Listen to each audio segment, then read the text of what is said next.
ती नर्मदा नदी ओंकारेश्वरला काठाला लावली आणि गजानन महाराजांना हात जोडले.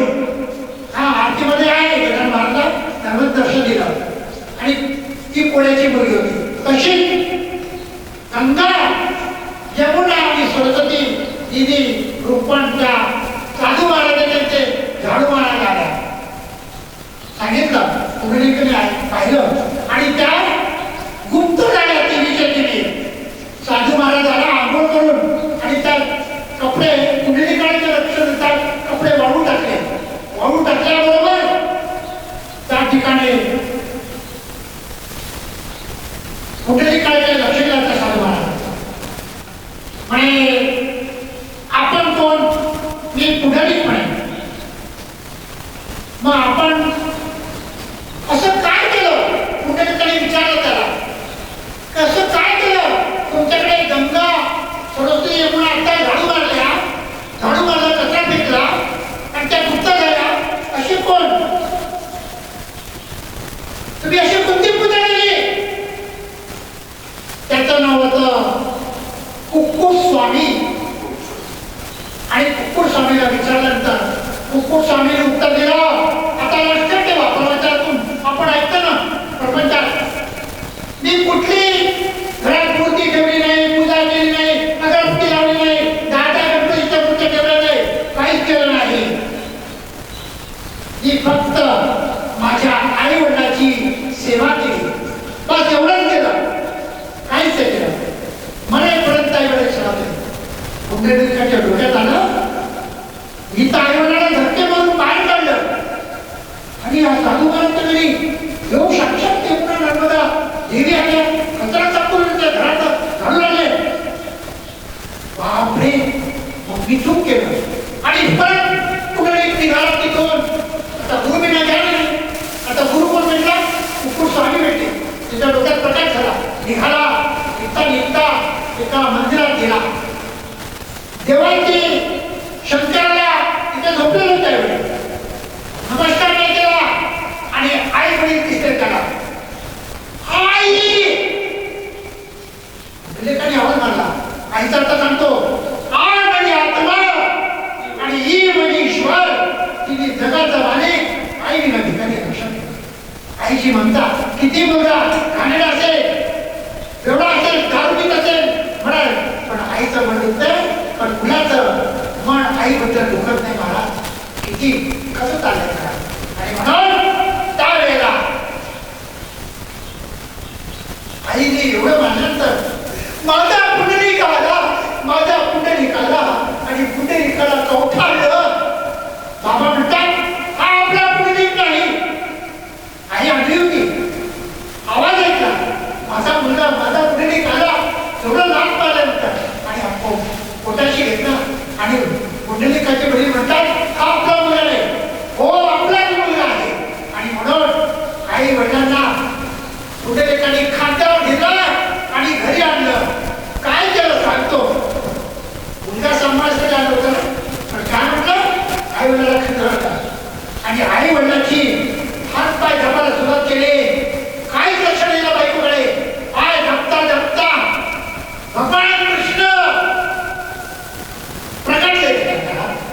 भक्त पुंडलिका आता पुढे बोलतो आणि पाय धपता धपता भगवान कृष्णाने मला तुझ्या दारात आलं. पुंडलिक म्हणतो मला तुझ्याशी बोलायला वेळ नाही. माझ्या आई वडिलांची सेवा करता करता बाजूला वीट पडली होती, वीट पकडले. भगवान कृष्णावर उभा राहिला आणि तिथे कळ कटावर हात ठेवला आणि म्हणून योगे 28 विटेवरी उभा वामनमयी दिशेने तेजोभा पुंडलिका भेटी परब्रह्मा वेगा संजीवाई भीमा आणि म्हणून योगे येऊन गेले तो विटेवर आणि म्हणून तुकोबाराचे ते प्रमाण 4092 बघा आणि तो पांडुरंगा विठ्ठल तो बाहेर कर्नाटकीवर आणि तो भगवान कृष्ण तसा तो दगड झाला. आणि म्हणून या पृथ्वीतलावर आषाढी एकादशीला करोडो लोक जातात. दरवर्षी माझं प्रवचन असतं आणि म्हणून तिथे आई वडिलांना वृद्धाश्रम टाकून आणि तो इथे उभा झाला आणि म्हणून तो पांडुरंग कसा झाला. कोणाची सेवा केली? आई वडिलांची. पांडुरंग उभा झाला आणि तुकारामाचा एक महत्वाचा वाक्य होतो अभंगात. पांडुरंग कोणी म्हणे स्थापना केली असेल, हा तिथे मूर्ती बसवली असेल असं कोणी म्हटलं त्याच्या मुखी किडे पडत तुकारामाचा भंग आहे म्हणून तो उभा तसा पांडुरंग झाला. म्हणून त्याच्या पायाला उजवा पायाला गड्डा आहे. आपण कधी जाल तर बघाल. आणि पांडुरंगाकडून डावा पाय आपल्याकडून उजवा पाय. तो गड्डा कशामुळे आला पुढच्या मी करतात प्रवासात सांगू आपण. त्याचे शब्दात खूप विषय आहे. आणि या ठिकाणी तमेव माता पिता आपण काही लोकांनी म्हणतो तमेव माता पिता तमेव तमेव माता पिता तुमचे हे दैवत आहे ते शेवट आहे. आणि सुनबाईला माझं एक शेवटचं वाक्य सांगाय की तुमचे पती देवता देव ते काल मगाशी प्रवचन सिद्ध केलं आणि तुमचे त्याचे आई वडील ते महादेव आहे. सुनबाई तुमचे आई वडील लोक तर वडिलां मित्रांचे उद्धार पाठवा. पण सुनबाई तिथे मार्केटमध्ये ते मरतील वृद्धाश्रममध्ये. पण सुनबाई नीट लक्ष ठेवा तुम्हाला सुद्धा मुलगा होईल आणि तो मोठा झाल्यानंतर तुम्ही सासूबाई म्हणाल तुम्ही सासरे म्हणाल आणि तुमचा सून तुम्हाला धक्के मारून बाहेर काढेल. इथे करा इथे भोगा. आता दुसरं एक वाक्य गेले कर्म झाले त्याची भोगा आले त्याची करणी जे जे करशील ते भरशील या विचाराला विसरू नको माझे रस्ते तुकडे मला म्हणाले. आणि म्हणून इथे करायचं भोगा. आणि दुसरं वाक्य तुम्ही लग्नावरून इकडे आले ना सासू सरळ बाहेर काढलं ना आणि तुम्हाला तुमच्या भावाचं लग्न झालं मग ती तुमची वहिनी आली तिने म्हणावं असं तुमच्या आईने नको वृद्धाश्रमाला पाठवा आणि ते तुम्हाला कळले इकडे तुम्ही गेले ए काकी कोले माझ्या आईवडिलांना तू बाहेर करतेस माझ्या भावाच्या पासून अलिप्त करतेस मग तू काय केलं तू तेच केलं ना. आणि म्हणून हे लक्षात ठेवा. आणि म्हणून त्या बाळाला तुमच्या आईने तुमचा नवरा आता 25 वर्षांचा झाला तुम्ही असं नामकरण झालं तर पण तुमच्या नवऱ्याला जेव्हा बाळ होता ना तुमच्या त्या आईने नवऱ्याच्या आईने रात्री ताप आला रात्रभर घड्या संध्याकाळच्या पट्ट्या घड्या ठेवल्या रात्रभर जागली तुमची सासूबाई त्या तुमच्या नवऱ्याला जाण्यासाठी लहानाचं मोठं करताना ऊन लागली आपला बदल तुमच्या नवऱ्याच्या अंगाला बाळसताना आणि ऊन लागली तर आणि पाऊस येत होता ती सत्ता बरी झाली आणि त्या बाळाला झाकला आपलं पदर आणि ताप आला धो पावसात डॉक्टरकडे गेला तुमच्या नवऱ्याला आणि तिथे डॉक्टरने म्हटलं हा बचत नाही आपला स्वतःचा सोन्याचा मंगळसूत्र विकायला आणि त्या मुलाला वाचवलं आणि लहानाचा मोठा केला आणि तुमची त्याही वेळाने जेव्हा तुम्हाला कळलं होईल तेव्हा तुम्हाला कळेल की मी काय केलं. म्हणून त्याची आई वडील हे महादेव आहे. आणि म्हणून आपल्या सासूसरची सेवा करा. देवाची पूजा माझा मुंबईला कार्यक्रम झाला तिने सासूसरची सेवा केली तिच्याकडे देवाची पूजा नाही केली. आज माझ्या घरात वैभव आहे आणि म्हणून भगवंत दिनाचे सासूसरला सकाळ संध्याकाळ नमस्कार करा पतीला नमस्कार करा. पतीचं महत्व मी मला सांगितलंय खूप आहे. नवरा हा देव असतो मी कालच काच्या पुढे सांगितलं. म्हणून झालेली सेवा मी इथे विराम करतो आणि म्हणून त्या बालाजीच्या चरणी अर्पण करतो. जगदंबाईच्या चरणी या पर्वावर या ठिकाणी श्री भीमराव चाटे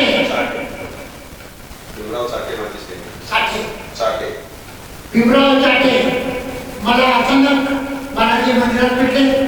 त्यांनी मला तिथे आणून दिलं आपल्या घरी ठेवलं आणि इथे माझी सगळी सुव्यवस्था झाली आणि काल प्रसाद घेतला.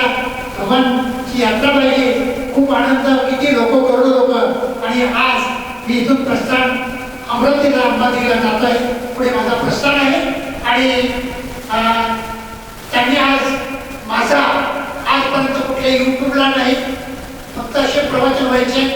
आणि म्हणून आज मला या भारतात नाही जगात माझे संदेश जे भगवान संतांनी सांगितले संत मी पोचतो म्हणून रूपात सांगत गेलो ते पण आज घराघरात ते माझे शब्द चाटे साहेबांनी ही व्यवस्था इथे माध्यमातून केली. त्यांचे अत्यंत अत्यंत मनापासून त्यांच्या चरणी मी माथा ठेवतो आणि हा प्रसाद केला त्यांचे अनंत उपकार मी कधीही विसरणार नाही आणि पुढे त्यांनी असंच माझे कार्यक्रम पुढचे विषय घेत राहो अशी मी बालाजीच्या चरणी जगदंबाईच्या चरणी तळमळ करून प्रार्थना करतो. जय गजानन, जय गजानन, जय गजानन. महाराजांचं हृदय अगदी सद्गदित झालेलं आहे. संपूर्ण विश्वामध्ये मनुष्य एक सुखाची कामना करून फिरतोय, परंतु त्याला सुख मिळत नाही. सुख हे साखरेसारखं गोड असतं. सुख पाहता जावा पाडे, दुःख पर्वताई वडे. म्हणजे जवसा एवढं जरी सुख माणसाला प्रदान करायचं असलं, घ्यायचं असलं, तरी त्या अगोदर पर्वता एवढं दुःख सहन करण्याची क्षमता ठेवावी लागते किंवा ते पार करावे लागते, तेव्हाच सुख मिळते. सुख आणि दुःख हे चक्रावत परिवर्तन. ते सुख दुःखे, सुख आणि दुःख हे चक्रासारखे परिभ्रमण करत असते. अनेक मोठ्या मॅनेजर पदावर राहिले, नोकरी सोडली, 1.25 करोड रुपयाचा त्यांचा बंगला आहे, काही पारिवारिक समस्याही आल्या, परंतु ईश्वर काय आहे, माऊली काय आहे, मानव काय आहे, दोनच जाती आहेत, स्त्री आणि पुरुष. धर्म एकच आहे, तो म्हणजे मानवता. आणि ईश्वर एकच आहे. साई म्हणा, राम म्हणा, ईश्वर म्हणा, गॉड म्हणा, अल्लाह म्हणा, काहीही म्हणा, तो एकच आहे. आपण त्याचा बाजार मांडला आहे, याचं बाजारीकरण होऊ नये. ईश्वर नाही, नास्तिक आहे नका म्हणू, परंतु त्यांनी सांगितलं की 5 तत्वाला जाणा, एकाला माना, एक व्हा. एकाला जाणा, एकाला माना आणि एक व्हा. हे पंचतत्व, हे पंचमहाभूत, हेच तुमच्यामध्ये ईश्वरी स्वरूपानं आहे. तुझे तूच शोधून पाहे, ईश्वर तुझ्या हृदय मंदिरी आहे.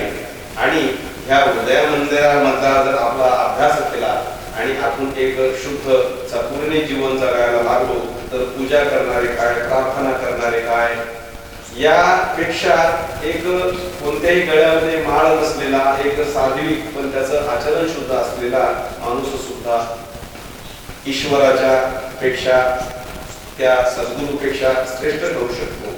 शबरीने रामाला उष्टे बोर खाऊ घातले आणि ते रामानं खाल्ले. त्याच्या पाठीमागे ते बेर नाही पाहिले, त्यांनी त्याचा भाव पाहिला.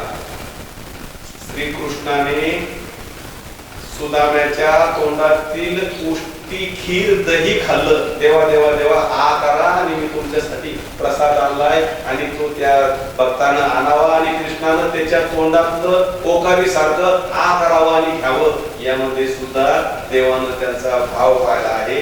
देव तुमच्या देवात नारळाचा एक नारळ फोडायचं आणि देवा मला हे दे, मला ते दे. मी आयुष्यात देवाला कधी काही मागितलं नाही. अरे देवा, तू देऊच शकत नाही, आणि हा शब्द जर तुला लागत असेल तर मला काय लागतंय हे देवा तुला माहित आहे. देवा तू काही देऊ शकत नाही असं मी ठामे ठोकपणे देवाला तू सांगतोय आणि मी तुझ्या सोबत भांडतोय, तू काही देऊ शकत नाही. परंतु देवा, तू मला खूप भरभरून दिलंय. मी जे कार्य करतोय या कार्यामध्ये माझ्या कार्याचं स्वरूपानं माझं जेवढ्याचं कार्य नसतं त्याच्यापेक्षाही जास्त तू मला लोकांकडून देतोय. ही खूप मोठी गोष्ट आहे. देवाला काय मागतात? देवाला न मागताच तो सर्व देतो. फक्त तुम्हाला तुमच्या जगण्याची चकोरी आली पाहिजे. तुम्हाला जीवन जगताना आपल्यापासून दुसऱ्याला त्रास नाही झाला पाहिजे. अहम ब्रह्मास्मी, मी ब्रह्म आहे, ही गोष्ट सत्य आहे, ही खोटी नाही, ब्रह्म आहे. जो ब्रह्म जाणतो तो ब्राह्मण. ही लोकांनी फक्त मक्तेदारी आणि ठेकेदारी आणि एजंट दलाली आपल्याकडे घेतली आहे. नाही, मला ते मान्य नाही. डॉक्टर बाबासाहेब आंबेडकरांनी संविधान दिलं, संविधानामध्ये सर्वांना अधिकार दिला. नाही तर काही लोकांना आपल्याला हे माईकवर बोलतोय ही सुद्धा बोलू दिलं नसतं. हे जे विचार मांडतायत ती सुद्धा मांडू दिले नसते. संत तुकाराम महाराजांना सुद्धा अनेक वेदना झाल्या. संत तुकाराम महाराज त्यावेळेस आपलं प्रवचन करत होते, समाज प्रबोधन करत होते, कीर्तन करत होते. मोठमोठाले पंडित आले, तुला पुन्हा हे सांगायचं सांगितलंय, आता तू शिकवणार या लोकांना. आम्ही पंडित